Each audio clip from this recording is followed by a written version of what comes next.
गीता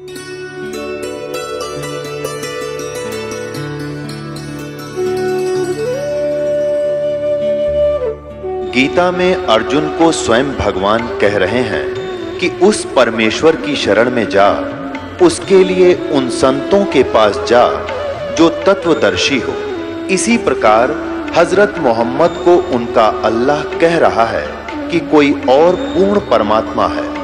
उसको पाने के लिए उन तत्वदर्शी संत की तलाश कर। वो प्रभु कौन है, ये जानने के लिए कृपया अवश्य सुनिए जगत गुरु तत्वदर्शी संत रामपाल जी महाराज के अमृत वचन। परमात्मा कहते निरंजन धन तेरा दरबार, निरंजन धन तेरा दरबार, जहां पर तनिक न न्याय विचार। भाई वैश्या उड़े मुल मुल खासा, गल मोतियों के आरे। वैश्या उड़े मुल मुल खासा, गल मोतियों के आरे। पति भरता को मिले न खादी, वो सूखा निरस आहार। निरंजन धन तेरा दरबार, निरंजन धन तेरा दरबार, जहां पर तनिक न न्याय विचार। भाई पाखंडी की पूजा जग में, संत को कहें लबाड़े। पाखंडी की पूजा जग में, संत को कहें लबाड़े। अज्ञानी को परम विवेकी, ज्ञानी को मूढ़ गंवार। निरंजन धन तेरा दरबार, निरंजन धन तेरा दरबार, जहां पर तनिक न न्याय विचार। कह कबीर सुनो भाई साधो, यहाँ सब उल्टा व्यवहार। कहें कबीर सुनो भाई साधो, यहाँ सब उल्टा व्यवहार। सचों को तो झूठा बताओ, इन झूठों का एतबार। निरंजन धन तेरा दरबार, निरंजन धन तेरा दरबार, जहां पर तनिक न न्याय विचार। कह कबीर सुनो भाई साधो, सब उल्टा व्यवहार। कहें कबीर सुनो भाई साधो, सब उल्टा व्यवहार। सच्चों को तो ये झूठा बतावें, इन झूठों का एतबार। निरंजन धन तेरा दरबार, निरंजन धन तेरा दरबार, जहां पर तनिक न न्याय विचार। पुण्यात्मा, इस सारे प्रसंग का जो ये दास अब प्रारंभ करने जा रहा है, यह भूमिका बनाई है कि हम कौन हैं, हम कहाँ से आए हैं, हम इस काल के इसे गंदे लोक में ऐसे भयंकर स्थान पर कैसे फंस गए। ये सृष्टि रचना आपको सुनाना चाहता है ये दास। उसके लिए भूमिका बनाई है कि इस काल ने पूर्ण रूप से अज्ञान भर रखा है। किसी को भी आध्यात्मिक ज्ञान की छींट नहीं लगने दी। अब सबको भ्रमित कर रखा है। अब ब्रह्मा विष्णु महेश आपस में लड़ते हैं। श्री शिव पुराण में लिखा है, ब्रह्मा भ्रमित हो जाता है कि मैंने सृष्टि रची है, ये काल क्या करता है। जो भी साधक वेदों आदि को पढ़ता है तो वो सोचता है अब भगवान ढूंढना है। भगवान ढूंढने का तो सीधा सा मंत्र लिखा है 40 यजुर्वेद अध्याय नंबर 40 के मंत्र नंबर 15 में। उसमें स्पष्ट लिखा है कि वायु अनिलम अमृतम भस्मांतम शरीरम ओम कर्तु समर किलवे समर और कर्तुम समर। ओम नाम का जाप काम करते करते कर, विशेष कसक के साथ कर, मनुष्य जीवन का प्रथम कर्तव्य जान कर ओम नाम का जाप कर। बस इतनी सी बात है। पूरी रामायण यानी पूरे वेदों का ज्ञान देकर एक निष्कर्ष निकाल दिया, मेरी भक्ति जो करनी है मैं, क्योंकि 70वें अध्याय के 40वें श्लोक में 2 भगवानों का वर्णन है। एक तो पूर्ण परमात्मा पूर्ण ब्रह्म, वो तो ऊपर प्रोक्ष है, गुप्त है, और वेद ज्ञानदाता कहता मेरा ओम नाम है, मैं ब्रह्म हूँ, जो मेरी भक्ति करता मुझे प्राप्त होता, उसकी भक्ति करता उसको प्राप्त होता। ऐसे ही गीता जी अध्याय नंबर 8 के श्लोक नंबर 1 से लेकर और 10 तक 2 भगवानों का वर्णन है कि गीता ज्ञानदाता अपने विषय में कह रहा है कि मेरा 5वें श्लोक में और 7वें में कहा कि अर्जुन तो मेरा भजन कर, मुझे प्राप्त होगा, और युद्ध भी कर और मेरा सिमरण कर। फिर 8वें के ही 8, 9, 10 3 श्लोकों में अन्य परमेश्वर की भक्ति के लिए कहा है, उसकी भक्ति करने से उसको प्राप्त होता है। उस परमेश्वर की भक्ति के लिए, अपनी भक्ति अपनी साधना के लिए तो बताया है 8वें अध्याय के 13वें श्लोक में। गीता ज्ञानदाता ब्रह्म ने श्री कृष्ण में प्रवेश करके बोल रहा है कि मेरा तो केवल एक ओम नाम है, ओम इति एक अक्षरम ब्रह्म व्यवहारन माम अनुसमरण यह प्रयाति तदन देहम सयाति परमाम गतिम।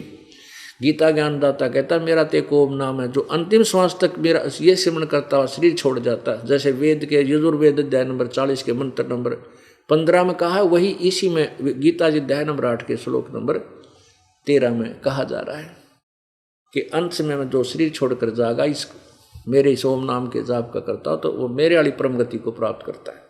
अपनी परम गति को, अपनी साधना किसी उपलब्धि को गीता जी अध्याय नंबर 7 के श्लोक नंबर 18 में अनुत्तम कहा है। इसलिए 18वें अध्याय के 62वें श्लोक में कहा कि अर्जुन तू सर्वभाव से उस परमात्मा की शरण में जा, जिसकी कृपा से तू परम शांति और शाश्वत स्थान को प्राप्त होगा, यानी तेरा फिर जन्म मृत्यु कभी नहीं होगा। गीता जी अध्याय नंबर 15 के श्लोक नंबर 4 में भी यही प्रमाण है। उस परमात्मा के विषय में गीता ज्ञानदाता अध्याय नंबर 4 के श्लोक 34 में कहता है कि उस परमेश्वर के यथार्थ ज्ञान यथार्थ महिमा को समझने के लिए, जिसके विषय में गीता जी अध्याय नंबर 4 के श्लोक 32 में कहा है, उसके लिए तत्वदर्शी संतों की खोज कर उनको दंडवत प्रणाम करने से कपट छोड़कर उनको प्रसन्न करेगा, जब वो तुम्हें तत्व ज्ञान का उपदेश करेंगे। तो उस परमात्मा के विषय में तो तत्वदर्शी संत बताएगा। तत्वदर्शी संत की पहचान अध्याय नंबर 15 के गीता जी में मंत्र नंबर 1 में बताई है कि उल्टे लटके हुए संसार रूपी वृक्ष को जो पूरे सर्वांग सहित बता देगा, ऊपर को जड़ कौन भगवान है, तना कौन है, डार कौन है, और ये तीनों शाखा कौन है। परमेश्वर कबीर जी स्वयं ही तत्वदर्शी संत की भूमिका कर गए थे जब बनारस में जुलाहे के रूप में आए थे। परमेश्वर ने बताया था अक्षर पुरुष एक पेड़ है, निरंजनवा की डार और तीनों देवा शाखा हैं, ये पात रूप संसार। उल्टे लटके संसार रूपी वृक्ष की गीता जी अध्याय नंबर 15 के श्लोक नंबर 1 में कहा कि इस उल्टे लटके संसार रूपी वृक्ष को जो सर्वांग सहित यानी जड़ समेत बता देगा, ये देखिएगा, वो वेदवित है, वो तत्वदर्शी संत है। ये देखिएगा, वो कबीर परमात्मा ने ही आकर बताया था, ये एक पेड़ है, संसार रूपी उल्टा लटका हुआ वृक्ष है। परमेश्वर ने आकर बताया था कबीर जी ने कि कबीर अक्षर पुरुष एक पेड़ है, जैसे जमीन से बाहर दिखाई देता है, ये एक पेड़ है, वृक्ष है। जब प्रकट दिखाई देता है कहते अक्षर पुरुष एक पेड़ है, ये अक्षर पुरुष, ये तना समझो ये परब्रह्म है, और ये क्षर पुरुष है, मोटी डार, और तीनों देवा शाखा है, ये पात रूप संसार। अक्षर पुरुष एक पेड़ है, निरंजनवा की डार, तीनों देवा शाखा है, ये पात रूप संसार। और जड़ कौन है? वो स्वयं थे इस वाणी के बोलने वाले कबीर भगवान। ये जड़ कौन है यानी मुख्य परमात्मा कौन है, जहाँ से सबको उसकी परवरिश होती है, वो कबीर भगवान है।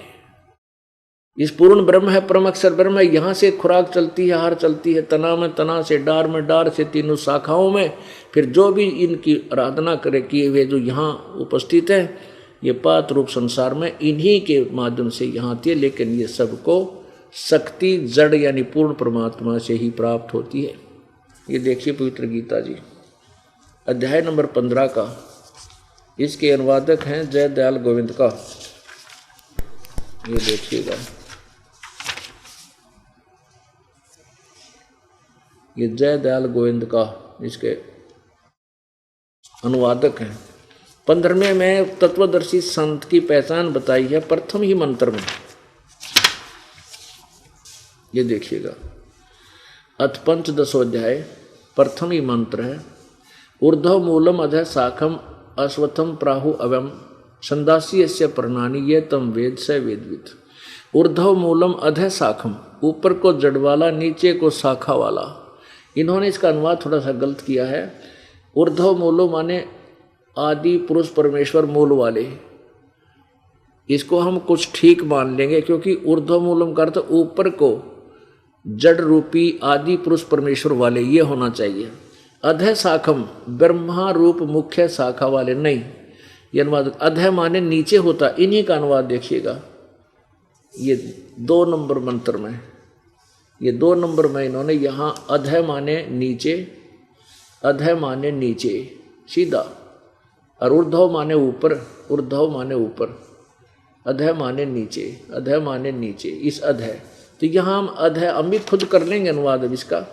अधः माने नीचे को, शाखम शाखा वाला, आदि ऊर्ध्व मूलम ऊपर को आदि पुरुष परमेश्वर रूप मूल वाले, अधः नीचे तीनों गुण रूपी शाखा वाले, अधः शाखम नीचे को शाखा वाला। इस संसार रूपी वृक्ष को पीपल अविनाशी, वृक्ष को अविनाशी कहते हैं। छंदासी माने इसके विभाग बताना लिखना था, इसके विभाग सहित, विभाग जिसके पत्ते आदि कहे हैं। और उस संसार रूप वृक्ष को जो संत, जो पुरुष मूल सहित जानता है, जड़ से लेकर पत्तों तक जानता है, तत्व से जानता है, स वेदवित, वह वेद के तात्पर्य को जानने वाला, अर्थात वो तत्वदर्शी संत है। हिंदी पर इसकी संस्कृत पढ़िए। ऊर्ध्व मूलम अधः शाखम अश्वत्थम प्राहु अवम छंदासी यस्य प्रणानी ये तम वेद स वेदवित। ऊपर को आदि पुरुष परमेश्वर मूल वाले, यानी ऊपर न जड़ तो पूर्ण परमात्मा, और नीचे को शाखा वाला। ये अविनाशी पर पीपल का वृक्ष कहा है, संसार रूपी वृक्ष कहा है। और छंदासी यस्य प्रणानी, जिसके, यस्य माने जिसके, छंद यानी विभाग पत्ते आदि हैं, वो तम माने उनको, ये माने जो साधक, जो संत, तम माने उनको जो अज्ञान अंधकार में अभी तक छपे हुए हैं, उनको वेद माने जानता है। वेद माने ज्ञान होता है जिसको, उसका ज्ञान है। स वेदवित, वह वेद के तात्पर्य को जानने वाला है, वो तत्वदर्शी संत है। ये देखिएगा, संसार रूपी वृक्ष को आदि पुरुष परमेश्वर मूल वाले और अधः माने नीचे को शाखा वाले पढ़ो, इनका इन गलत किया है यहाँ पर। संसार रूपी पीपल के वृक्ष को अविनाशी कहते हैं। वेद छंदासी माने जिसके पत्ते आदि, जिसके टुकड़े हैं, और उनको विभागों सहित, विभाग हैं उस संसार रूपी वृक्ष को जो संत मूल सहित, जड़ से लेकर टहनियों पत्तों तक जानता है। ये माने जो मूल सहित जानता है, वेद माने जानता, तत्व से जानता है। स वेदवित, वह वेद के तात्पर्य जानने वाला है, वो तत्वदर्शी संत है। तो तत्वदर्शी संत कौन था? कबीर परमात्मा ही थे, वह स्वयं आकर उन्होंने बताया। तो यहाँ गीता ज्ञान दाता कह रहा कि यदि उस परमेश्वर की साधना करनी है जहाँ जाने के बाद 15वें अध्याय के 4थे श्लोक में तत्वदर्शी संत की प्राप्ति के बाद उस परम पद परमेश्वर की खोज करनी चाहिए, जहाँ जाने के बाद प्राणी फिर लौटकर साधक संसार में नहीं आते, अर्थात पूर्ण मोक्ष प्राप्त करते, और जिससे पूरे संसार रूपी वृक्ष की प्रवृत्ति विस्तार को प्राप्त हुई, अर्थात जिसने सारे ब्रह्मांडों की रचना की है, और मैं भी उसी की शरण में हूँ। उस परमात्मा की भक्ति करने के लिए तत्वदर्शी संतों की खोज कर वो फिर उसकी साधना बताएंगे। उसके लिए संकेत किया है कि 17वें अध्याय के 23वें श्लोक में ओम तत्सत निर्देश है ब्रह्मण त्रिविध समर्थ है। ओम तत्सत, ब्रह्मण माने पूर्ण परमात्मा की साधना का, तो केवल ये 3 अक्षर का मंत्र है ओम तत्सत। ये देखिएगा, ये पवित्र गीता जी अध्याय नंबर 17 का श्लोक नंबर 23। ओम तत्सत इति निर्देश ब्रह्मण त्रिविध समर्थ है ब्राह्मणा तेन वेदा च यगा च विहिता पुरा। ओम तत्सत, ऐसे 3 प्रकार का सच्चिदानंद घन ब्रह्म का नाम कहा है। इसका वास्तविक अर्थ ये है कि ओम तत्सत इति निर्देश है ब्रह्मण त्रिविध समर्थ है। ब्रह्मण माने पूर्ण परमात्मा, परम अक्षर ब्रह्म, बड़े भगवान, जो बड़ा भगवान कहलाते हैं। उसकी प्राप्ति का, उसकी साधना का ओम तत्सत, इस मंत्र ओम तत्सत इति यानी यही एक ओम तत्सत, ये 3 नाम का के मंत्र का श्रवण करने का निर्देश माने आदेश है, नथिंग एल्स, निर्देश माने नथिंग एल्स, बस यही करना है।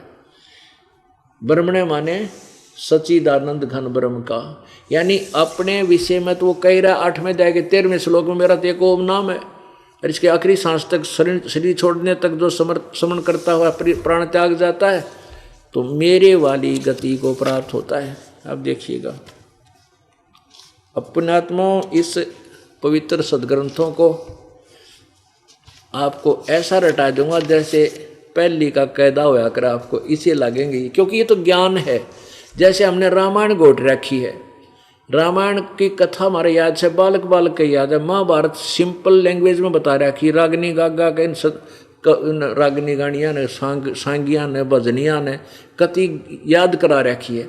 वह संस्कृत में थी, वह भी जो हिंदी में हुआ भी एक के बात है, जो हम सिंपल अपनी साधारण भाषा बोल रहे हैं अपने क्षेत्र की में। ऐसे ही गीता जी का जो ज्ञान है ये संस्कृत में होने से पाठ बन गया था, और सृष्टि रचना का ज्ञान न होने से सारा कुछ उल्टा कर दिया।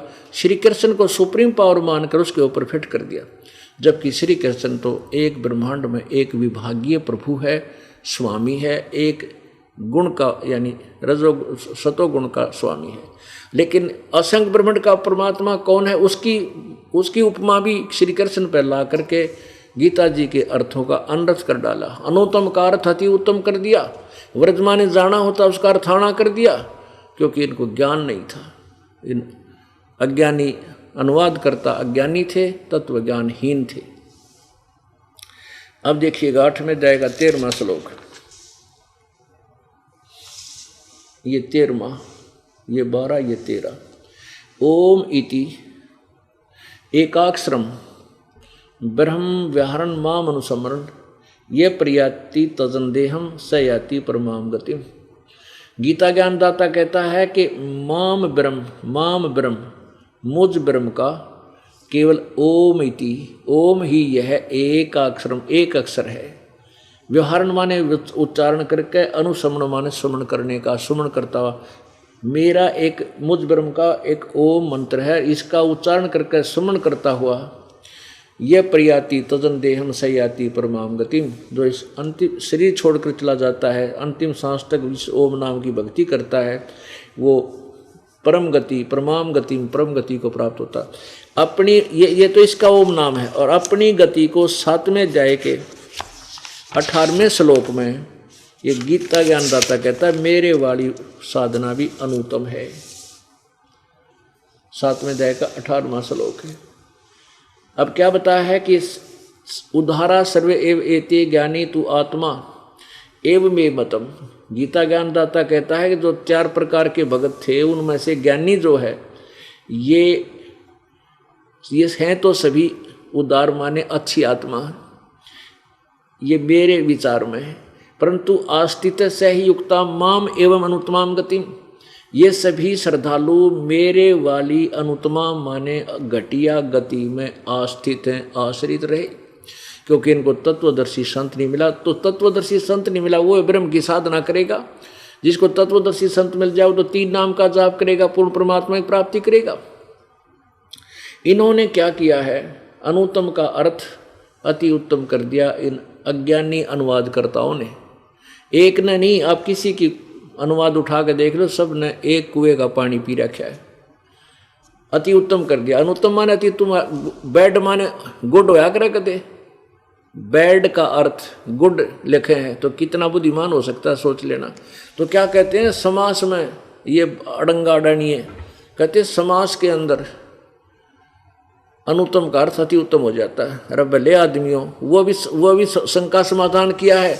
यदि हम यहाँ इसको अति उत्तम शब्द माने अनुत्तम को, और ब्रह्म कहता मेरी अति उत्तम गति है, 18वें अध्याय के 62वें श्लोक में वो खुद कह रहे हैं कि अर्जुन तू सर्वभाव से उस परमेश्वर की शरण में जा, उसकी कृपा से ही तू परम शांति और शाश्वत स्थान यानी सदा रहने वाले स्थान को प्राप्त होगा। अगर उन्हीं की सर्वोत्तम मानी जा तो दूसरी अन्य कोई श्रेष्ठ होनी ना चाहिए। वो खुद कह रहा है कि मेरे से और उत्तम कोई भगवान है।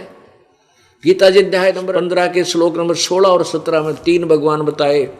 अपनी सतीथि बताता क्षर पुरुष क्षर ब्रह्म ये खुद है, और अक्षर ब्रह्म अक्षर पुरुष ये वो पर ब्रह्म है। और तीसरा ये दोनों ही नाशवान है, क्षर पुरुष भी और अक्षर पुरुष भी, और इनके श्लोक के सभी प्राणी भी नाशवान, लेकिन जीव आत्मा अमर है। 15वें श्लोक के अध्याय के 17वें श्लोक में स्पष्ट किया कि उत्तम पुरुष तो अन्य, यानी वो श्रेष्ठ भगवान तो कोई और ही है, परमात्मा इति उदारते। और ये लोकतर्यम आविश्य विभर्ति अवैश्वर है, जो तीनों लोकों में प्रवेश करके सबका धारण पोषण करता है, वो अविनाशी परमात्मा है। तो यदि वहाँ समास वाला हिसाब बिल्दा फिट होता, समास के मान ले हम अनुत्तम को अति उत्तम मान लिया, भाई इससे श्री जो गीता ज्ञान दे रहा है भगवान, इस तो ऊपर कोई सह नहीं इस गीता ज्ञान में, ये सर्वश्रेष्ठ। फिर तो हम मान लेते थारे समाज में भी, हम नहीं शर्म दर्द करते। वो तो कह रहा है मेरे से उत्तम तो कोई और भगवान है, तो वो समास वाला भी वहाँ आपका अड़ंगा ठीक अड़ाना ठीक नहीं, वो गलत कर रखे। अपने आत्मा आपने उल्टा लटका संसार रूपी वृक्ष देखा। अब जड़ से खुराक चलती है पौधे को, पेड़ को, तना में आती है, तना से डार में, डार से शाखाओं में, फिर पत्तों में आती है। ऐसे ही गीता जी अध्याय नंबर 15 के श्लोक नंबर 16 और 17 में 3 भगवान बताए। ये देखिएगा गीता अध्याय नंबर 15 का, और इसमें स्पष्ट हो जाता है कि वो पूर्ण परमात्मा ही से ही सबका पालन होता है। ये देखिएगा गीता जी, ये वही पवित्र गीता जी अध्याय नंबर 15 और श्लोक ये 16। द्वौ इमौ पुरुषौ लोके क्षर च अक्षर एवं च क्षर सर्वाणि भूतानि कुटस्थ अक्षर उच्यते। द्वौ माने दो, इमौ माने इस काल के इस मिट पृथ्वी वाले लोक में ये परब्रह्म, ये क्षर पुरुष ये ब्रह्म है, अक्षर पुरुष ये परब्रह्म है। इस क्षर और अक्षर पुरुष माने प्रभु, इनके लोक में, इस क्षर पुरुष और अक्षर पुरुष के लोक में सभी प्राणियों, इनके भी सभी प्राणियों के शरीर तो नाशवान है, क्षर है, और जीवात्मा अविनाशी है। देखिए अनुवादिनी का किया हुआ। इस संसार में नाशवान और अविनाशी ये भी 2 प्रकार के पुरुष हैं। इस संसार में नाशवान और अविनाशी भी ये 2 प्रकार के पुरुष हैं, यानी प्रभु हैं।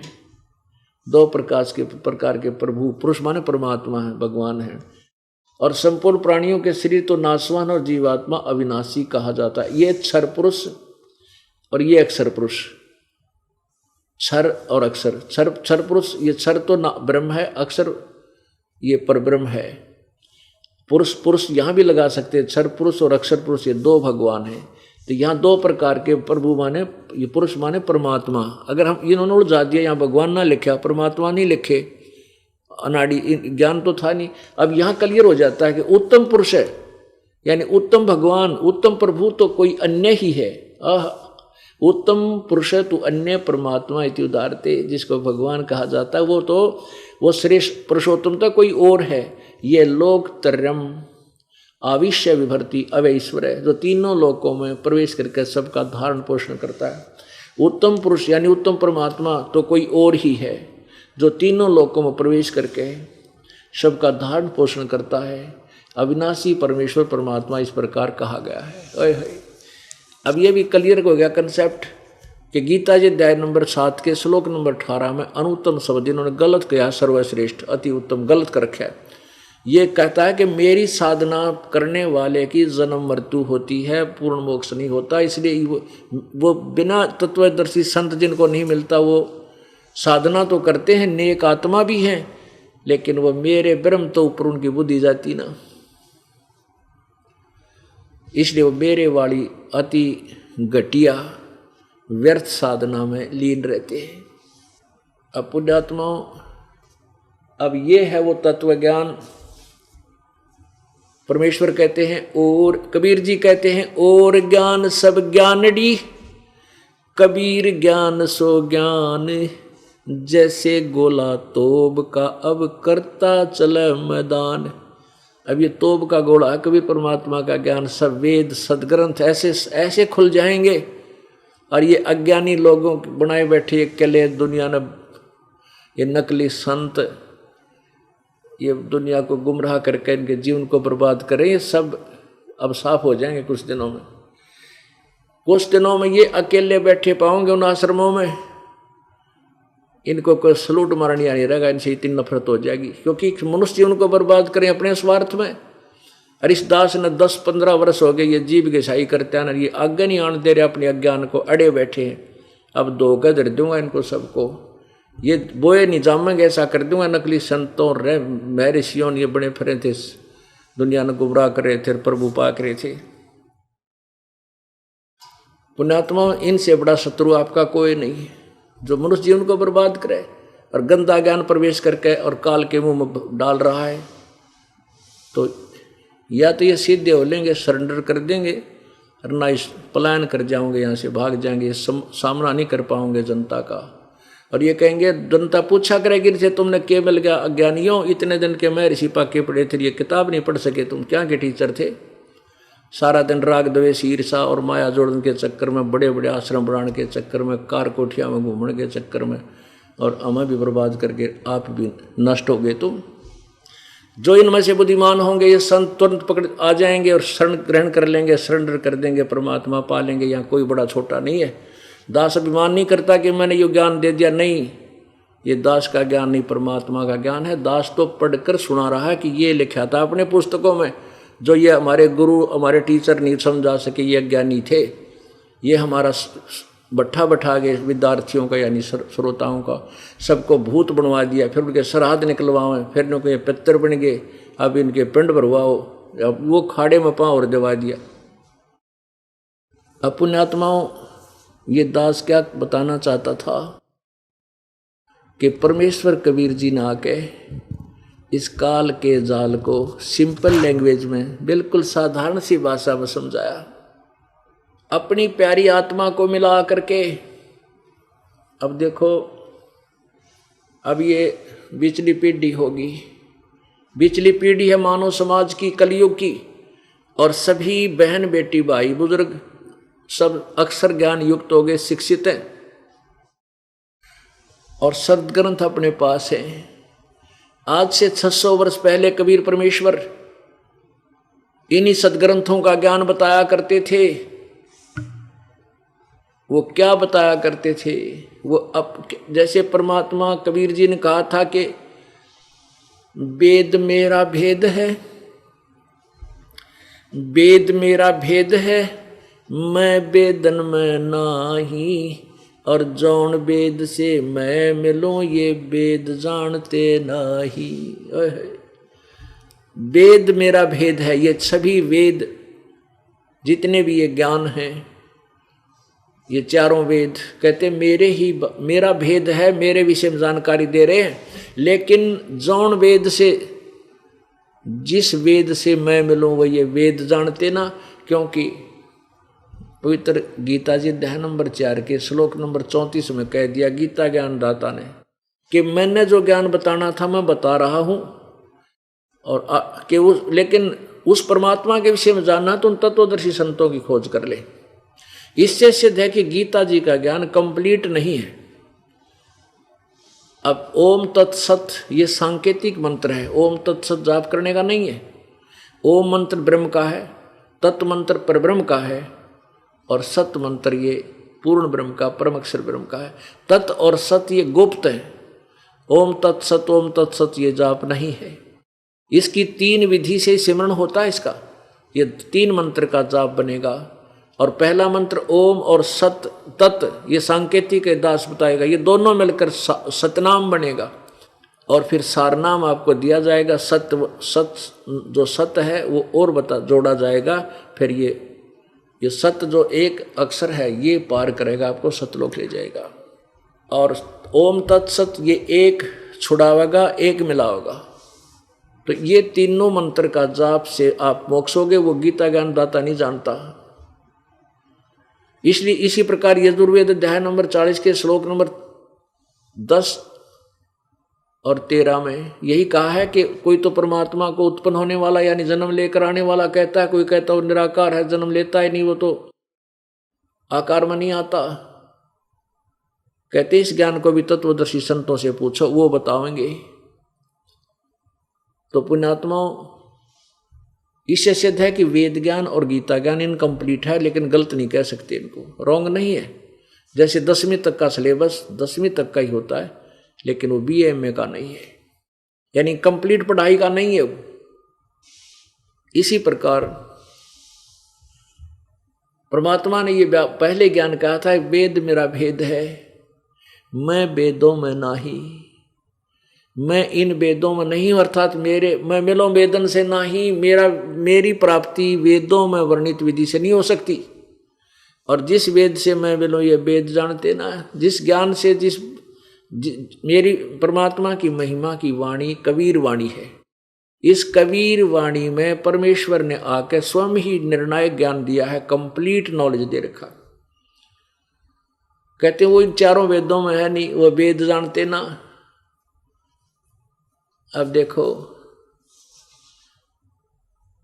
परमात्मा कबीर जी चारों युगों में आते हैं, अपने ज्ञान की महिमा, अपने ज्ञान को आप ही बताते हैं, और वो अपनी प्यारी आत्माओं को यानी श्रेष्ठ आत्माओं को आकर मिलते हैं, उनको अपना परिचय देते हैं, साक्षात्कार सतलोक में अपना यथार्थ रूप दिखाते हैं, ब्रह्मा विष्णु महेश की सतीथि से परिचित करा के अपने गवाह बना जाते हैं कि कबीर इज गॉड, कबीर परमात्मा है।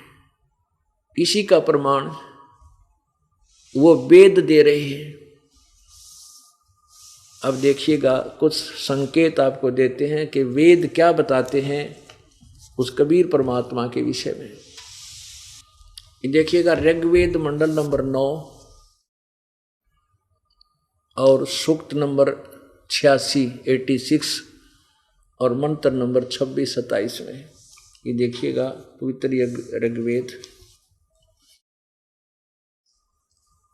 ऋग्वेद मंडल नंबर 9-10।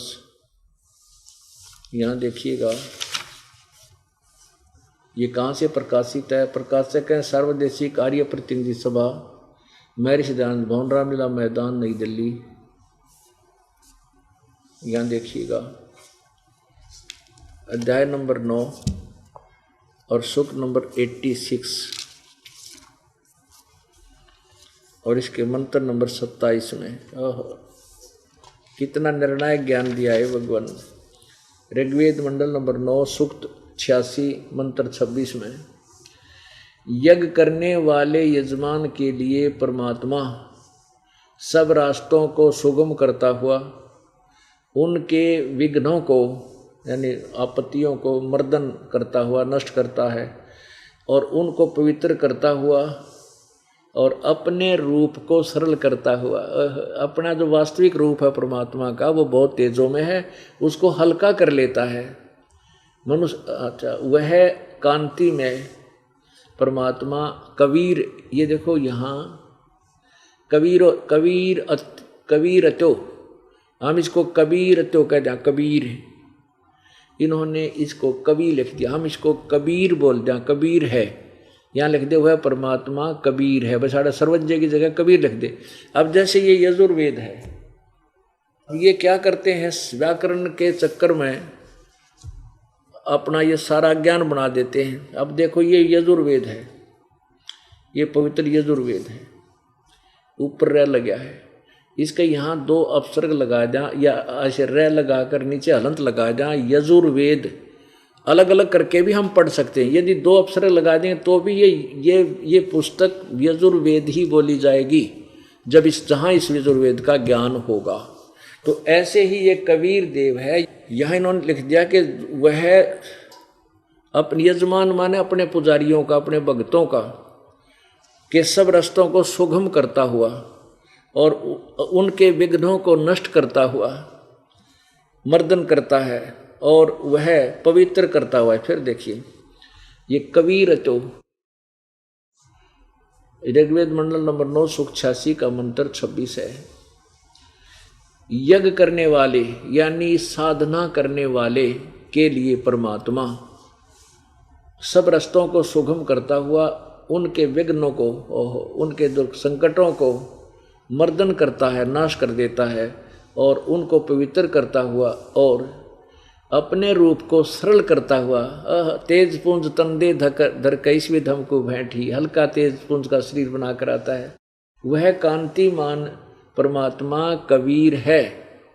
वो कबीर, यहाँ कबीर लिख दें सर्वज्ञ, कवि कोई सर्वज्ञ वास्ते ही कवि कभी सर्वज्ञ नहीं हो सकता। यहाँ कबीर का अर्थ हम कबीर ही लिख दें। कबीर विद्युत के समान यानी अति शीघ्रता, जैसे बिजली चमक्या करे 1 सेकंड में यहाँ लेती है, समान क्रीड़ा करता हुआ वर्णीयम पुरुषों को, वर्णीय माने श्रेष्ठ पुरुषों को, अच्छी आत्माओं को प्राप्त होता है, उनको आकर मिलता है। आगे देखो अब 27 में, प्रेम की वे सैकड़ों धाराएं जो नाना रूप में सथित हो लाभ कर रही हैं परमात्मा, ये परमात्मा को प्राप्त होती हैं। प्रकाश पुंज परमात्मा को बुद्धियाँ विषय करती हैं। जो परमात्मा ध्यूलोक यानी ऊपर तेजों में लोक के तीसरे पृष्ठ पर विराजमान है, एक देशीय है, एक स्थान पर रहता है और प्रकाश स्वरूप है, उसको बुद्धियाँ प्रकाशित करती हैं। अब जैसे ये अनाड़ी महर्षि दयानंद कह का बेरा नहीं था, महर्षि की पदवी पाया, कहते भगवान सर्वव्यापक है, एक देशीय नहीं है, किसी वेद में नहीं लिखा है कि भगवान एक देशीय है। अरे ये 100 जगह बता रखा है वेदों में, 36 जगह।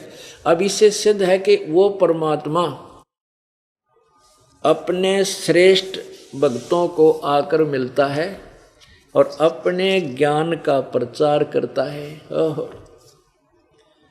अब देखिएगा 82 में सूक्त नंबर ऋग्वेद मंडल नंबर 9 सूक्त 82 82 में मंत्र नंबर 1 यहाँ से प्रारंभ होता है। सोम सर्व उत्पादक प्रभु, सोम माने अमर परमात्मा होना चाहिए, प्रकाश स्वरूप सद्गुणों की वृष्टि करने वाला, पापों के हरण करने वाला। देख वो मोटे दिमाग का दानव ने कहा बोला पाप अक्षमानी होते, 100 जगह लिख रखा है वेदों, पापों का नाश करने वाला, हरण करने वाला। वह राजेव राजा के समान, राजेव राजा की तरह, लाइक ए किंग यानी मनुष्यों में श्रेष्ठ होता है वो, राजा के समान। ये देखो पृष्ठ 269 पर, ये 270 पे, राजा के समान दर्शनीय है।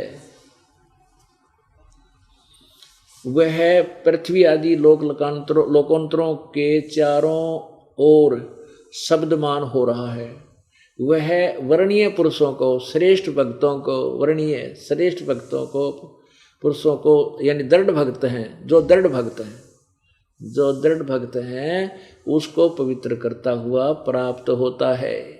उनको मिलता है करके, उनको पवित्र करता हुआ, उनको, क्योंकि परमात्मा ही हमें साफ करेगा। जिस प्रकार विद्युत स्नेह वाले स्थानों पर आदि ये हमने अपना ये असली उद्देश्य देखना हो, परमात्मा श्रेष्ठ भक्तों को आकर मिलता है यहाँ पर। अब वो पहला पड़ा, अब दूसरा, हे परमात्मा उपदेश करने की इच्छा से आप यानी तत्व ज्ञान देने के लिए आप महापुरुषों को प्राप्त होते हो, यहाँ के उन पुण्यात्माओं को मिलते हो यानी सच्चा ज्ञान देने के लिए। और आप अत्यंत गतिशील पदार्थ के समान यानी अतीत, कहते पहुँचूंगा क्षण एक में, एक क्षण में पहुँच लूँगा, धन भगत जन अपने के काज के समान हमारे आध्यात्मिक यज्ञ को प्राप्त होते हो। ओहो यानी, और वह कबीर, ये देखो यहाँ भी उन्होंने डंगा फेर कर दिया, ये कबीर, ये ऊपर लग गया कबीर वेधस्या, अब वेदस्य का देखो कि है यो इन की बुद्धि देख लो। यहाँ लिखा है वेदस्य मन उपदेश करने की इच्छा से, यहाँ लिखना कबीर वेदस्य, वो कबीर परमात्मा उपदेश, कबीर परमा यहाँ लिख देना था कबीर परमात्मा उपदेश करने की इच्छा से महापुरुषों को प्राप्त होते हैं। भाई इतना लिखना था, लेकिन इन्होंने तड़ंगा करने का मतलब था ज्ञान था कोई ना, यो कबीर है ऊपर रह लग गया इसका, ये प्रिंट में थोड़ा सा गड़बड़ रह रही है, कबीर है ये, क्योंकि इन्होंने यहाँ लगाया यो रह, यहाँ कबीर है ये कबीर है, वो कबीर परमात्मा, हे परमात्मा यहाँ लिखना था वैसे, हे कबीर परमात्मा उपदेश करने की इच्छा से महापुरुषों को प्राप्त होते हैं और आप अत्यंत गतिशील पदार्थ के समान हमारे आध्यात्मिक यज्ञ में प्राप्त होते हैं। आप चलो उनका अनुवाद भी समझे तो आप सर्वज्ञ नहीं, आप कबीर हैं, यहाँ लिख देना कबीर हैं, शुद्ध स्वरूप है, हमारे पापों को दूर करके हे सोम आप हमको सुख दें, पाप नष्ट करके हमें सुख दो, प्रेम भाव से उत्पन्न करते पवित्रता को उत्पन्न करें। अब देखो तीसरे में कमाल कर रखा है, ऋग्वेद मंडल नंबर 9 सूक्त 82 मंत्र 3 में,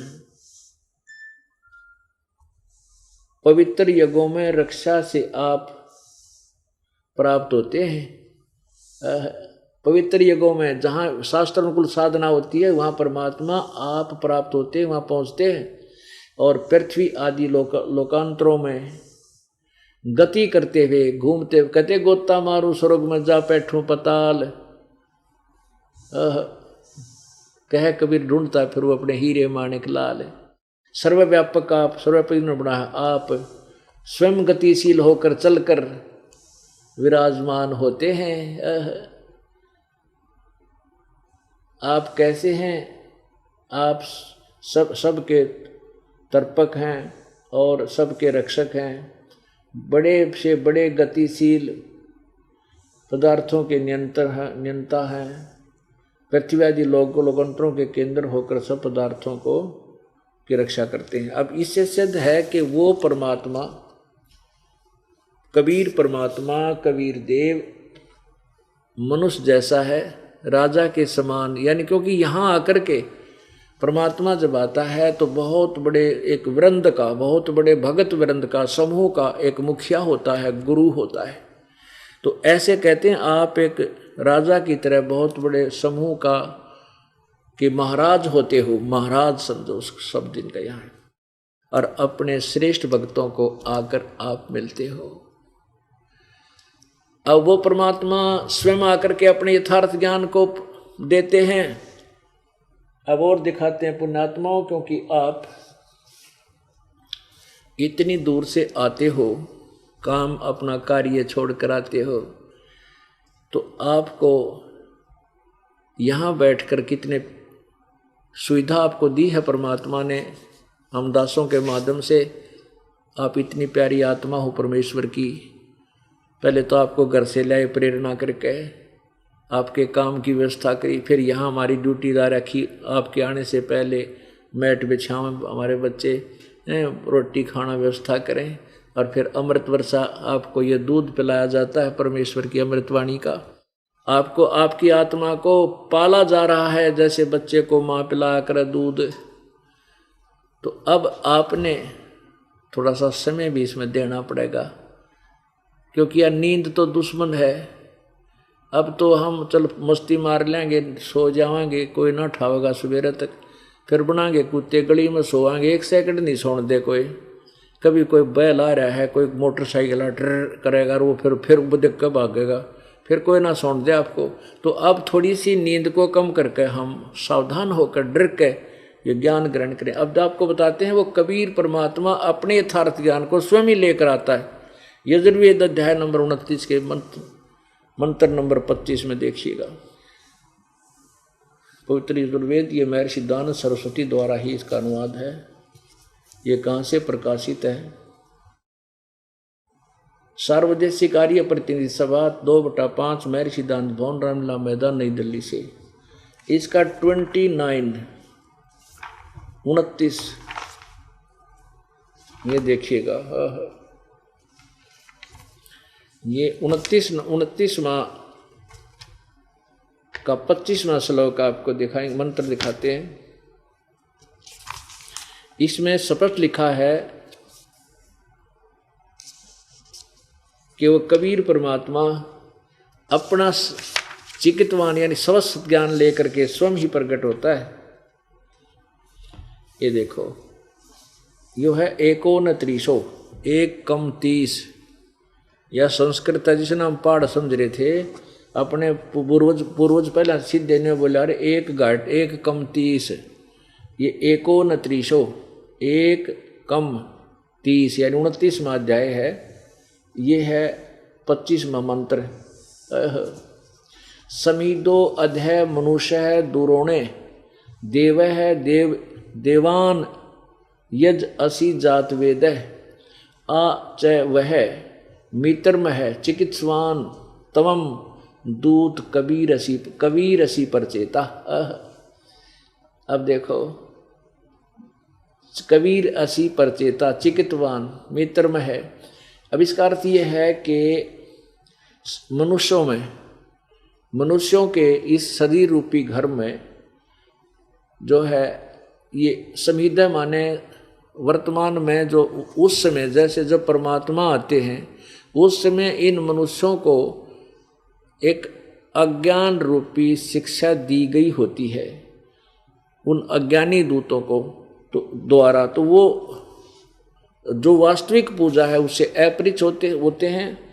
जैसे देवान यजसी जात वेद है, वो परमात्मा तत्वदर्शी संत की भूमिका बना करके जो वास्तविक परमात्मा की देवताओं के देव की जो पूजा, पूर्ण परमात्मा की पूजा है उसको नहीं बताते।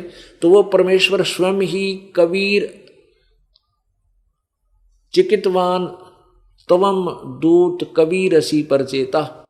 परचेता माने बोध कराने वाला, वो कबीर परमात्मा है जो अपने सच्चे ज्ञान का संदेश वाहक दूत बनकर आता है। ये देखो, आज चाहे वह मित्र में है, वो हमारा असली मित्र है, महामित्र है, खास साथी है। और वो चिकित्वान वह माने लेकर आना, चिकित्वान माने स्वस्थ ज्ञान को, दूत एक संदेश वाहक बनकर, कबीर असी परचेता त्वम, ये तो माने वह कबीर ही कबीर असी कबीर है, परचेता माने बोध कराने वाला, वो कबीर परमात्मा। हम कबीर कहते हैं, कबीर लिख रखा है शुद्ध हिंदी में, तो वो कबीर परमात्मा है। और ये ऋग्वेद मंडल नंबर 9 के सूक्त नंबर 82, 86 और भी सैकड़ों स्थानों पर यह प्रमाण लिखा है कि वो परमात्मा स्वयं ही आता है और अपने ज्ञान को आकर के स्वयं ही बताता है। वो क्या बताता है? अब ये 5 मिनट की उसका परमात्मा ने जो अपना वेद सिंपल लैंग्वेज में कबीर वाणी में अपनी सच्चिदानंद घन की वाणी में लिखा है वो बताते हैं, जो वेदों और गीता से और पुराणों से मेल खाता है। और वो अपनी प्यारी आत्माओं को आकर मिलता है, श्रेष्ठ भक्तों को। किन किन को मिले? उन वरिष्ठ भक्तों को, दृढ़ भक्तों को। किस किस को मिले? आदरणीय धर्मदास साहिब जी को, आदरणीय महर्षि रामानंद साहिब को, आदरणीय दादू साहिब को, आदरणीय मुरुकदास साहिब को, आदरणीय गरीबदास साहिब को, आदरणीय नानक साहिब को। इन श्रेष्ठ भक्तों को परमात्मा स्वयं आकर मिले, वो कबीर देव। और धर्मदास जी को क्या बताया? उन सभी को क्या क्या बताया परमात्मा ने? सृष्टि रचना स्वयं आकर सुनाई। धर्मदास ये जग बोराना, कोई न जाने पद निर्वाणा। यही कारण मैं कथा पसारा, जग से कहिए एक राम नियारा। ये धर्मदास जी पहले ब्रह्मा विष्णु महेश की पूजा करते थे, विष्णु के पुजारी थे। और साथ में जैसे हम भी खिचड़ी ज्ञान कर रहे थे, श्री विष्णु जी के पक्के पुजारी, फिर ओम नमः शिवाय, ओम नमः शिवाय, फिर जय शेरा वाली, जय पार्वती माता की, जय गणेश देवा, ये साजले सारे कुछ ही कराया करते थे। लेकिन इष्ट हमारा विष्णु जी था। ऐसे ही धर्मदास जी विष्णु जी को इष्ट मानते थे। ऐसे ही नानक साहिब जी पहले ब्रजलाल पांडे से गीता पढ़ा करते थे और विष्णु को ही सुप्रीम पावर मान रहे थे। खुद परमेश्वर ने आकर के बेई नदी से उनको सतलोक ले जा करके अपने से परिचित कराया। उसके बाद नानक साहिब ने परमात्मा की महिमा कलम तोड़ गाई है। तो धर्मदास जी को परमात्मा ने स्वयं बताया है, धर्मदास ये जग बोराना, कोई न जाने पद निर्वाणा। परमेश्वर ने कहा कि धर्मदास ये सभी संसार विचलित है, किसी को भी मोक्ष मार्ग का ज्ञान नहीं है, निर्वाण पद मोक्ष मार्ग का ज्ञान नहीं है। यही कारण मैं कथा पसारा, जग से कहिए एक राम नियारा। सबसे कहिए, इन सब से, जग से न्यारा एक और परमात्मा। वो अपनी महिमा आप ही गा रहे हैं प्रभु जी। यही ज्ञान जग जीव सुनावो। ओह, कहते हैं जो मैं तुझे ज्ञान बता रहा हूं ये सब न बता दे और सब जीवों का भ्रम नसाओ। ये भरमा रखा है काल के दूता ने, नकली संतों ने।